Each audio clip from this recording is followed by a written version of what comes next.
The Legend of Boggy Creek. This is a horror film from the early 1970s, based on the famous Fouke monster. So famous, I had never heard of it. These were sightings that took place in Fouke, Arkansas, a small town near the Texarkana border. Since the 40s, there have been sightings of a large, red-haired, hairy man, ape-like creature that has been walking through the woods and attacking animals on farms, specifically around an area known as Boggy Creek. And to this day, this monster still holds a special place in this area and has really captivated the community. They even have a local business called the Monster Mart. Little fun fact, this was actually the 11th highest grossing film of 1972, trailing not far behind such classics as Jeremiah Johnson, Deliverance, and The Godfather. 11th for the year. In The Legend of Boggy Creek, we open up to a swamp. Lot of long shots of nature. Suddenly we hear a very loud ape howl, and it shakes nature. All the animals start freaking out. Everybody's flying away. I gotta get away from this thing. Cut to a young boy running through a field. Possibly in terror, he seems to be running away from something. We see some old-timers in town. They're all hanging out on the porch of a general store, talking about turkey hunting, when the young boy comes in and interrupts him and says, "Guys, You gotta come quick. We saw the monster again. Mom says you gotta come and help." And the old timers all just have a laugh. Boy, run on home. Ain't no such thing as monsters. Get on out of here. They're all having a laugh, spitting tobacco. So the little boy leaves and he sprints back the way he came. The sun's going down. Tension is building. He comes to a stop in the field and we hear an ape howl from the forest not far away. And he sprints home. We find out that this was our narrator when he was 7 years old. And we're in Fouke, Arkansas, which is a small town with small town folks. I mean, look at this guy. Look at this hat. Where'd you get that hat, boy? We're told this is a simple town with simple folks until the sun goes down. That's when some terrifying shit starts to happen. Cut to nighttime. We're outside of somebody's house. We hear a dog start barking, yelping. He's getting into a fight. And then an old man comes outside. Willie E. Smith. This was the old man from before. He takes out a shotgun. He starts blasting. After this, we start hearing first-hand accounts from people and their encounters with whatever this monster is. One guy is talking about how he saw it near his farm, so he took a shot at it. Another guy is talking about how some kind of beast came onto his farm and killed two of his 200-pound hogs and was able to carry them off without leaving any kind of trace. Weird stuff, man. Weird. At this point, we're introduced to our main character, Boggy Creek. The narrator tells us how spooky this area is and how it's very wooded and remote. And this is where the creature is said to reside. Next, we're following Fred Crabtree. He's a hunter. He's walking in the woods by himself near the creek when he spots something. And it turns out to be the Bigfoot right next to him. He tells us that he didn't shoot at this creature for fear that maybe it could end up being a man, and he didn't want to have that kind of blood on his hands. I gotta say, this scene was so good. You don't even notice the Bigfoot until Fred stops and starts looking around, and then you see it. But it's there in front of you the whole time. Good stuff. Now we're following Fred's brother, and he's also hunting, but he's in the woods. He's walking by himself, and he's telling us about this day that he had his encounter and how the forest just felt a little different. Everything just felt a little bit off. Suddenly he sees the beast. They stare each other down. He never takes a shot. They just look at each other, and then the beast walks away. Next, we're with Mary Beth. Mary Beth is at home on her family's farm. It's just her and her sisters. It's just the ladies at home. Mary Beth goes outside to fill up a bucket from the well, and she hears all the animals out at the barn just losing their shit. She fills up the bucket.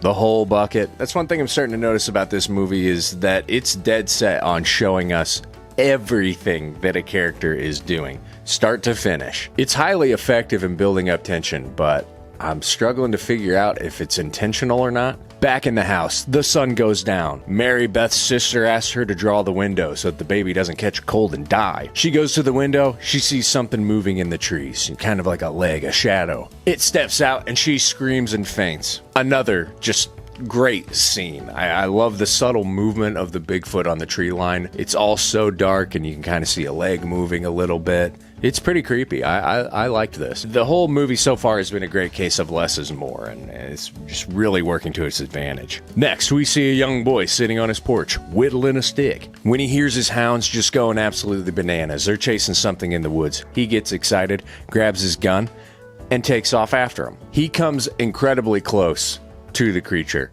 stops dead in his tracks, and just starts popping off some rounds until eventually he drops the gun and just runs because this thing is screaming like a banshee. I'm pretty sure dude got f***ing clipped. Another thing about this movie, at the beginning it tells us that like this is based on a true story and some of the people in this movie are actually the real people who are involved. I didn't look into how true that actually is, but if that's true, this is like a really interesting movie. It's unique because it's almost like documentary style. Like half of these people aren't actors, or these things actually happen to them.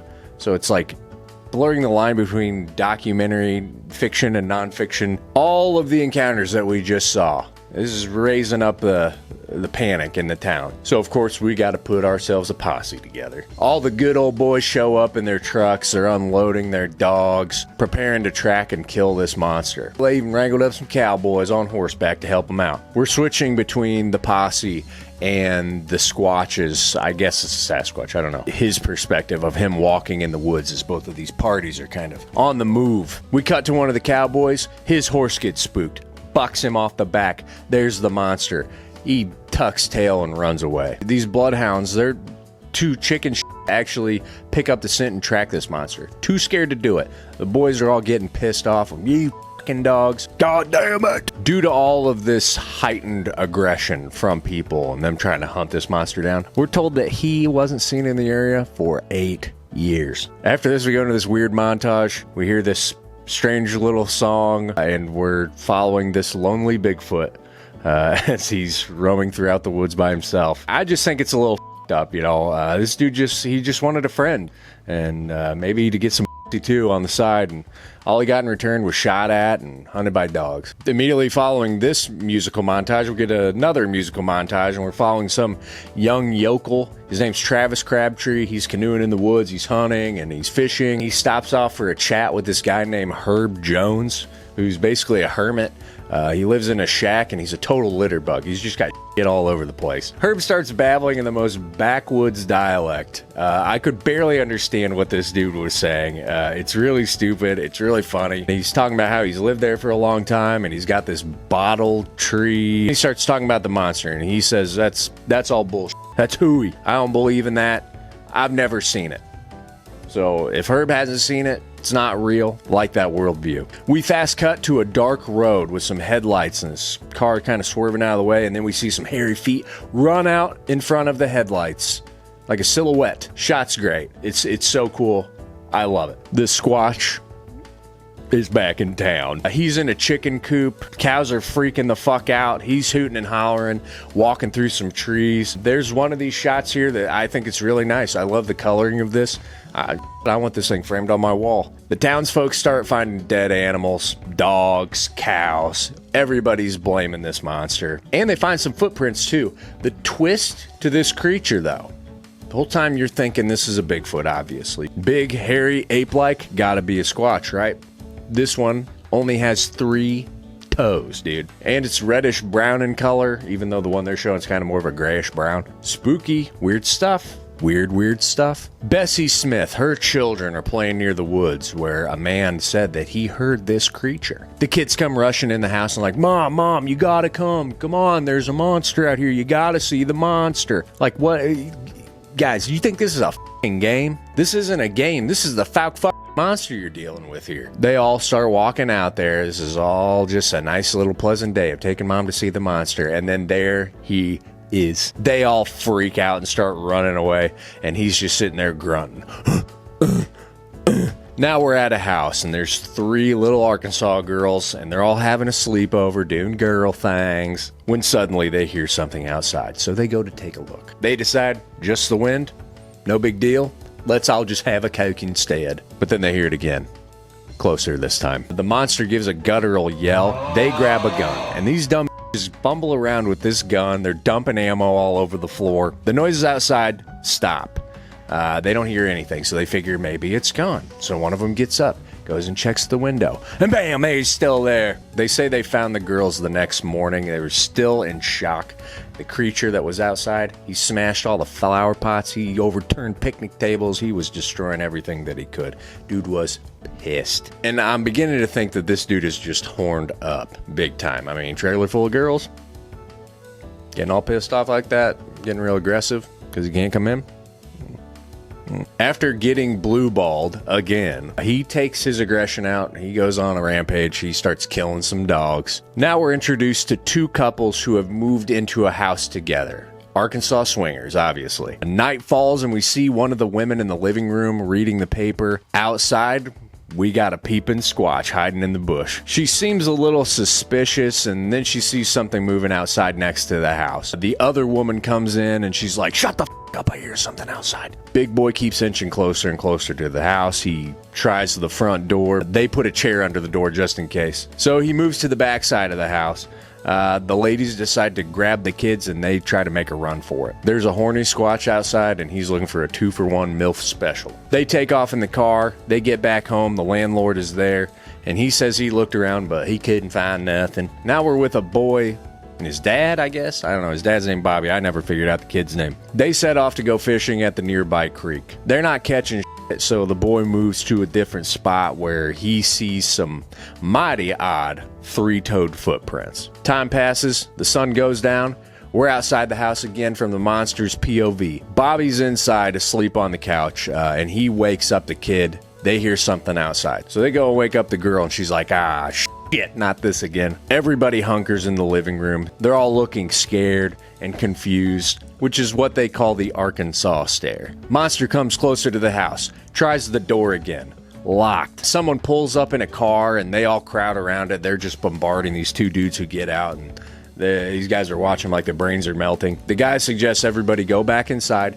They'll go get a gun. We'll come back. We'll keep you all safe. They're all chilling in the living room when very suddenly the window flies open and the monster reaches inside. Great scene. Really comes out of nowhere. They go out on the porch again trying to spot this bastard, threatening to shoot, which they do. The monster yelps. They just blast again. And it disappears. They go and get the constable. He comes and checks the property out. He can't find anything. Hey, there's some panther tracks right here, so looks like you probably got one living under the house. So that explains it. Cat the whole time. He's fed up with their monster hysterics. He leaves. Everybody heads back inside. Bobby goes into the bathroom to take a shit, and while he's sitting there, bam! Monster smashes through the window, reaches in for him. He runs out with his pants around his ankles. Everyone starts freaking out again. They go out on the porch and they just start blasting more this time. Their Lutton rounds fly. They think they got him this time, but for some reason I'm doubting that. They walk into the dark to find the body. They send Bobby back to protect the women, and on his way there, he gets attacked by the beast. Somehow he gets out of its grasp, runs towards the house, and he literally smashes through the front door. The cops get called. They show up. They haul Bobby off to the hospital because he's so in shock. And then we're told that these two families, they moved out after that, never came back.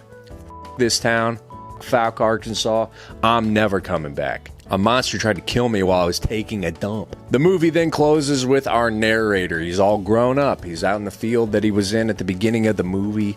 And he's just rambling on about how he thinks this monster's still out there. And that's The Legend of Boggy Creek. This movie's interesting. Like, it's super slow moving, but so much of that drag ends up paying off. And honestly, I love just a majority of what I saw here. Yes, the slow montages of the swamp and all of the really long nature shots, they make your eyes glaze over. And watching people do the most mundane shit is maddening. But all of that inadvertently builds up tension that when the scare actually happens, it works really, really well. It also gets you so used to the mundane stuff that everybody's doing that you kind of tend to forget that you're watching a horror movie, and then things can just happen out of nowhere. Sometimes they do, sometimes they don't. You never know when it's going to come. There's so much about it that you could describe as like bad or amateur, but for some reason it just hits, and I think that really is its kind of charm, is it's mixed with really great scenes of horror and scares and fun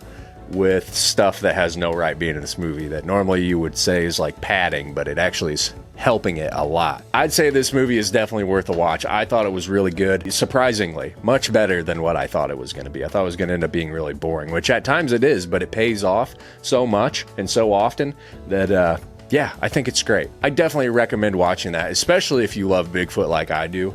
You gotta check this one out. Have you seen The Legend of Boggy Creek? Let me know what your thoughts are on it. Sound off in the comments. If you have any other good, or maybe so bad they're good, Bigfoot movies, let me know. I'm always looking for recommendations, and I love Bigfoot, and I love watching Bigfoot movies. Thanks for watching. I'll see you next time. Bye.